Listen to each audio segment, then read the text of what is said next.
खुदा हाफिज शहबाज शरीफ 3 दिन में असम्बलियां तहलील इलेक्शन का ऐलान। इम्पोर्टेड हुकूमत के दिन गिने गए। ऑडियो लीक्स के मामले ने इम्पोर्टेड टब्बर का बोरिया बिस्तर गोल कर दिया। अब एक एक करके इस टब्बर का सफाया होना शुरू। हुकूमती इत्तेहादियों ने भी APDM इत्तेहाद से अलहदा होने का फैसला कर लिया। पाकिस्तान तहरीक इंसाफ के इदारों के साथ ताल्लुकात बहाल करने पर भी काम जारी। इमरान खान के इस्टेब्लिशमेंट के साथ ताल्लुकात बेहतर होता देखकर हुकूमती टब्बर की टांगें कांपने लगी। कप्तान की पीठ पर खंजर घोंपने वालों के साथ बड़ा हाथ हो गया। इमरान खान को खुडे लाइन लगाने वालों के तमाम मंसूबे नाकाम। इमरान खान को धोखा देने वाले कप्तान को याद करने लगे। यह भानुमती का कुंबा इत्तेहादी हुकूमत आपस में गुत्थम गुत्था सूरत-ए-हाल दिलचस्प मरहले में दाखिल। वीडियो में आपको बताएंगे कैसे अब शहबाज शरीफ चंद दिन के मेहमान रह गए हैं, इलेक्शन की तारीख का ऐलान किन की जन्म से कर दिया गया और शहबाज शरीफ कब असम्बलियां तहलील करने वाले हैं। नाज़रीन इकराम, MKM और पीपल्स पार्टी की हुकूमत से अलहदगी के फैसले पर बात करने से पहले आपको बताते चलें कि अगले 3 दिन में बहुत बड़ी पेशरफ्त मतवक्के है। परवेज खटक का बहुत बड़ा ऐलान सामने आया। जबकि शहबाज शरीफ क्या एतमाद का वोट लेने जा रहे हैं। सदर आरिफ अलवी की तरफ से इम्पोर्टेड पर लंका ढाए जाने का इम्कान है। नाज़रीन, इस वक्त बड़े बड़े बुर्ज उलटने जा रहे हैं। एक तरफ नून लीग एतराफ कर चुकी है कि ऑडियोस असली हैं। मरियम औरंगजेब तो कह चुकी हैं कि इन ऑडियोस में कोई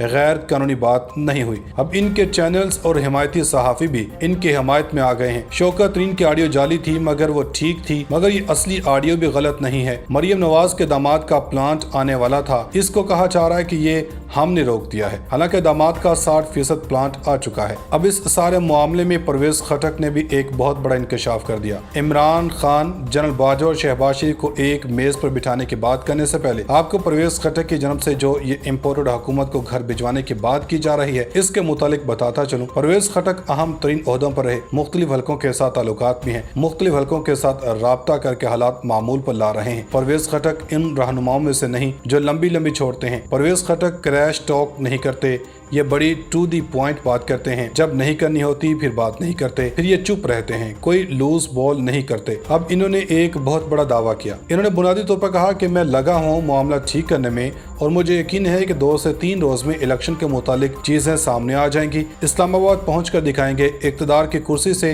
किस तरह गिराते हैं। इस्तीफे देकर नए इंतखाबात करवाएं या फिर मैदान में आकर मुकाबला करें। इनका कहना था कि दुनिया में कोई भी इस हुकूमत पर एतबार करने को तैयार नहीं। इन सब को तरीका सिखाएंगे कि इक़्तिदार में कैसे उतारा जाता है। परवेज खटक की जन्म से कहा गया कि मैं खुद तमाम मामलात में लगा हुआ हूँ। मुझे यकीन है कि 2 से 3 रोज यानी कि 48 से 72 घंटों में हालात दुरुस्त हो जाएंगे और शहबाज शरीफ को असम्बलियां तहलील करना पड़ेंगे। नाज़रीन इकराम, अब आपको बताते हैं कि इम्पोर्टेड हुकूमत का शराजा बिखरने लगा। भानुमती का कुंबा अब टूटने लगा। हुक्मरान इत्तेहाद में अब इमरान खान का हमला हो चुका। पाकिस्तान तहरीक इंसाफ की जन्म से भरपूर किस्म की तैयारियां भी कर ली गई हैं। कप्तान किसी भी सूरत पीछे हटने के लिए तैयार नहीं। इमरान खान ने इस हुकूमत समेत इनको लाने वालों को वाज़ेह पैगाम दे दिया कि हमें हर सूरत इलेक्शन की तारीख चाहिए, वरना हम लॉन्ग मार्च लेकर निकल रहे हैं और अगर इलेक्शन की तारीख नहीं मिलती है तो हम कश्तियां जला देंगे। और दूसरी जानब हुकूमती इत्तेहाद इस क्राइसिस में बुरी तरह फंस चुके हैं। शहबाज हुकूमत के लिए एक उम्मीद की किरण ये भी है कि हुकूमती इत्तेहादी जमातें नून लीग को इस सूरत-ए-हाल से बाहर निकालने के लिए अहम किरदार अदा कर सकती हैं। कशीदगी बढ़ती जा रही है क्योंकि आम इंतखाबात की तरफ जाने के लिए कोई भी तैयार नहीं है। तो ऐसे सूरत-ए-हाल में इस बात का भी इम्कान मौजूद है कि हुकूमती इत्तेहादी जो हैं वो हुक्मरान इत्तेहाद से अलग हो जाएँ और वफाकी हुकूमत को मजबूर कर देंगे कि खून खराबा नहीं होना चाहिए। यह सियासी जंग को बंद करें, मुल्क को मज़ीद नुकसान से बचाएं और आम इंतखाबात की तरफ जाएं, वरना हम आपको छोड़ कर जा रहे हैं। अगर ऐसी सिचुएशन बन जाती है तो शहबाज शरीफ को अदम एतमाद का वोट हासिल करने का कहा जाएगा। और यहाँ पर इतलात आ रही हैं कि सदर मुमलिकत डॉक्टर आरिफ अलवी शहबाज शरीफ को एतमाद का वोट लेने का कह सकते हैं। इसमें तहरीक इंसाफ भी कहती आई है कि न्यूट्रल्स अगर वाकई न्यूट्रल्स हो जाएं तो सीधी सी बात है कि MKM की सियासत तो ख़त्म हो चुकी, क्योंकि वो किसी के इशारों पर इस हुकूमत से मिले हैं। अब चूँकि फ्लोर क्रॉसिंग नहीं हो सकती तो इस सब में क्या पाकिस्तान तहरीक इंसाफ असम्बली में वापस जाए और अदम एतमाद की तहरीक चलाए और शहबाज शरीफ फिर वज़ीर-ए-आज़म नहीं रहेंगे, क्योंकि इनके खिलाफ अदम एतमाद का वोट डाला जाएगा।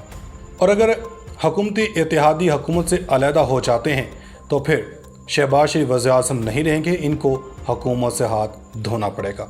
उधर पीपल्स पार्टी भी इस तमाम सिचुएशन के बाद खुद को इस हुकूमती इत्तेहाद से अलग करती दिखाई दे रही है। अब खबरें ये भी सामने आ रही हैं कि पाकिस्तान पीपल्स पार्टी के शरीक चेयरमैन और साबिक सदर आसिफ अली ज़रदारी की तबीयत नासाज हो गई। ذرائع کے مطابق سابق صدر آصف رضاداری کو طبیعت ناسازی کے بعد نجی اسپتال منتقل کر دیا گیا، جہاں پر سینئر ڈاکٹرز کا بورڈ ان کا طبی معائنہ کر رہا ہے۔ ذرائع کے مطابق آصف رضاداری کے مختلف ٹیسٹ کیے گئے ہیں۔ ناظرین کرام، ادھر دوسری جانب پاکستان تحریک انصاف کے چیئرمین عمران خان نے کہا کہ ایک اشتہاری کو 22 کروڑ عوام کے خزانے پر بٹھا دیا گیا ہے۔ اربوں روپے کی چوری کر کے لندن میں مفروض شخص ملک کے فیصلے کر رہا ہے۔ پشاور میں تحریک انصاف ورکرز کنونشن سے خطاب میں انہوں نے کہا کہ نیب نے اسحاق ڈار سے پراپرٹی کا پوچھا تو جواب دینے کے بجائے وزیر اعظم کے جہاز پر باہر بھاگ گیا۔ 5 سال بھاگا رہا، آج تک بیماری کا پتہ نہیں چلا۔ انصاف کا نظام اسحاق ڈار کو نہیں روک سکا۔ آپ کا بھائی عمران خان اسحاق ڈار کا راستہ روکے گا۔ ان کا کہنا تھا کہ ایک مفرور پاکستان کی معیشت کے فیصلے کرنے پاکستان واپس آ گیا، بیماری کا بہانہ بنا کر ملک سے بھاگا اور ڈیل کر کے پاکستان واپس آیا۔ بلے کو بٹھاؤ گے دودھ کی رکھوالی کرنے تو کیا بنے گا؟ انہوں نے کہا کہ 17 سال کے بعد ہمارے دور میں پاکستان کی معیشت اوپر جا رہی تھی۔ پاکستان کے ساتھ جو ہوا کوئی دشمن بھی نہیں کر سکتا تھا۔ عمران خان نے کہا کہ پاکستان ایک فیصلہ کن موڑ پر آ چکا ہے۔ ہمارے دور میں ایکسپورٹ 32 ارب ڈالر پر تھیں، آج پاکستان میں مہنگائی کے ریکارڈ ٹوٹ چکے ہیں۔ ملک میں مہنگائی کی سب سے بڑی وجہ تیل کی درآمد ہے۔ انہوں نے کہا کہ آج عالمی منڈی میں تیل کی قیمت ہمارے دور سے کم ہے۔ عالمی منڈی میں تیل نیچے گر چکا ہے لیکن ملک میں قیمتیں بڑھ رہی ہیں۔ ان کا کہنا تھا کہ لوگوں کا روزگار کم ہے اور مہنگائی زیادہ ہے، گاڑیوں اور موبائل فون کی فیکٹریاں بند ہو رہی ہیں۔ ناظرین کرام، عمران خان کی واپسی تو کنفرم ہو چکی ہے اور خان صاحب 2/3 اکثریت کے ساتھ واپس وزیر اعظم ہاؤس میں انٹری دینے والے ہیں۔ اسی وجہ سے اب حکومت کو بھی اس چیز کا اندازہ ہو چکا ہے اور وزیر اعظم ہاؤس میں شہباز شریف کا سامان بھی پیک ہونا شروع کر دیا گیا ہے۔ کسی بھی وقت کچھ بھی ہو سکتا ہے۔ اگلے چند دن اہم ہو گئے ہیں۔ قوم ایک مٹھی کی طرح عمران خان کے ساتھ متحد ہونا شروع ہو چکی۔ امپورٹڈ حکومت کا بے تکا بیانیہ کسی کام نہ آ سکا۔ امپورٹڈ حکومت کو جب اس ملک پر مسلط کیا گیا تو رات کو لوگ سڑکوں پر آ گئے۔ یہی بات اب اس امپورٹڈ ٹبر کو کھائی جا رہی ہے، کیونکہ اب ادھر اسلام آباد کی مقامی عدالت نے لانگ مارچ کے دوران توڑ پھوڑ کے مقدمے میں چیئرمین پاکستان تحریک انصاف عمران خان کی عبوری ضمانت میں 13 اکتوبر تک مزید توسیع کر دی ہے۔ عمران خان کے وکیل Babar Awan district and session court Islamabad میں پیش ہوئے اور عدالت سے درخواست کی کہ عمران خان لاہور میں ہونے کے باعث عدالت میں پیش نہیں ہو سکتے، اس لیے ان کی حاضری سے استثناء کی درخواست منظور کی جائے۔ عدالت نے عمران خان کی حاضری سے استثناء کی درخواست منظور کرتے ہوئے عبوری ضمانت میں 13 اکتوبر تک توسیع کر دی۔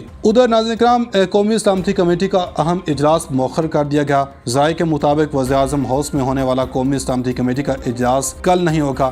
اجلاس میں وزیر اعظم ہاؤس آڈیو لیکس اور سیکیورٹی معاملات پر مشاورت ہونی تھی۔ اجلاس وفاقی کابینہ اور وزیر اعظم شہباز شریف کی مصروفیات کے باعث مؤخر کیا گیا۔ واضح ہے کہ وزیر اعظم نے قومی سلامتی کمیٹی کا اجلاس طلب کیا تھا جس میں اعلیٰ عسکری قیادت نے شرکت کرنا تھی۔ وفاقی حکومت نے وزیر اعظم ہاؤس سے آڈیو لیکس کی تحقیقات کے لیے مشترکہ تحقیقاتی ٹیم بھی تشکیل دی ہے جس میں حساس اداروں کے نمائندے بھی شامل ہیں۔